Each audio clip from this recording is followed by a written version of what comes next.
4 ოქტომბერი ახლოვდება და გადავწყვიტე რომ ჩამომეწერა ის 5 ძირითადი პირობა, რომელთა არსებობის შემთხვევაში პროტესტი აუცილებლად მიაღწევს წარმატებას. პირველი, რა თქმა უნდა, ეს არის ძალიან გასაგები და მკაფიო მიზნებისა და მოთხოვნების არსებობა.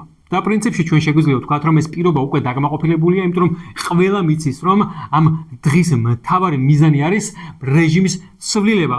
ხოლო მოთხოვნა არის, მოთხოვნაც ხო, რეჟიმის ცვლილება არის შესაბამისად. მეორე კი არის ერთიანობა და ჩვენ დღეს ვხედავთ ქართული პოლიტიკური ელიტის ერთიანობას. ყავს ლევან ხაბეიშვილი, რომელიც მართალია რეჟიმმა დაიჭირა და მართალია ამ საზოგადოების მხრიდან არანაირი რეაქცია არ მოყოლია, თუმცა გასაგებია ყველა 4-ისთვის ემზადება. ყავს ლევან ხაბეიშვილის თანაპარტიელები, რომლებიც ასევე ამბობენ, რომ ისინიც ემზადებიან 4 ოქტომბერს აქციაზე მოსასვლელად.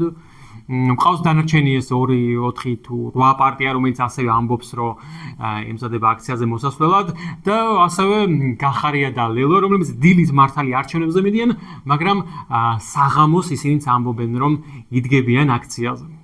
მესამე პირობა კი არის ამ მიზნის მისაღწევად ძალიან მკაფიო და გასაგები, კარგად გააზრებული გეგმის არსებობა და როგორც ვიცით, ეს გეგმაც არსებობს, რამოდენიმე პუნქტი აქვს. პირველ რიგში ეს არის, რა თქმა უნდა, ის რომ ჩვენ უნდა მივიდეთ ყველანი და ვიდგეთ 4 ოქტომბერს რუსთაველზე. მეორე კი ხო, ეს არის რა, პირველ რიგში და პირველი უნდა ვიყოთ რუსთაველზე.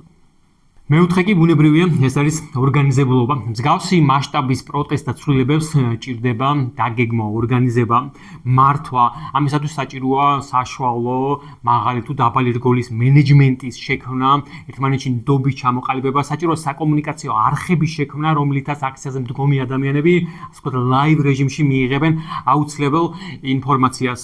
ეს პირობა ჯერჯერობით დაკმაყოფილებული არ არის, მაგრამ ჯერ კიდევ დრო გვაქვს. და მეხუთე პირობა არის ის, რომ საზოგადოებას აქციაზე მდგომ ადამიანებს, მოქალაქეებს ჰქონდეთ ძალიან მკაფიო და კარგი წარმოდგენა იმის შესახებ, თუ რა ხდება ცვლილებების შემდგომ. ვინ იქნებიან ის ადამიანები თუ გუნდი, რომელიც გადაიბარებს ხელისუფლებას და უზრუნველყოფს იმას, რომ ეს გადაბარების პროცესმა ჩაიაროს უმტკივნეულოდ და კარგად ორგანიზებულად და აქაც ჯერჯერობით პასუხები არ გვაქვს, მაგრამ მე მგონი მოვასწრებთ. თუმცა არი დარდოთ, სულ რომ ვერც მოვასწროთ, ვერც ერთი და ვერც ყველა სხვა დანარჩენი პირობა, არსებობს კიდე ერთი მეექვსე პირობა და ალბათ ყველაზე რეალური, რომლის დადგომის შემთხვევაშიც აუცილებლად გამოიღებს პროტესტის შედეგს.